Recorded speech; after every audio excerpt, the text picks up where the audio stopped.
4 da onu kimi. Deyəcək ki, mən lətifə bilmirəm də, sən canım, bir dənə sən lətifə danış, qoy uşaqlar mırışsınlar. O da duracaq, ağzına gələn danışacaq təbii ki, belə. Başa düşdünüz, icbar necə olmuş olur? Baxın, bir neçə dənə feil deyək. Məsəl üçün, sildir feili. Qarşımızda çox istəmədiyimiz bir adam qoyuruq, onu işlədirik başlayıb. Bütün işlərin hamısını ona gördürürük.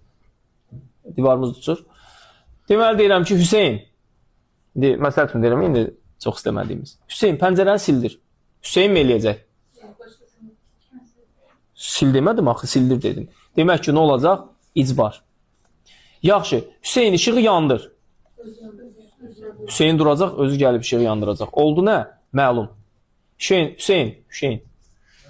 Hüseyin işığı söndür. Özü duracaq, olacaq məlum.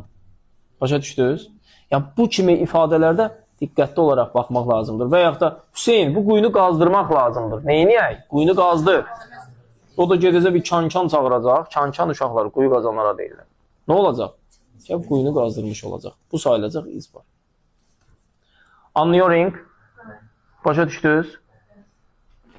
İndi bir şeyi yadınızda saxlayın.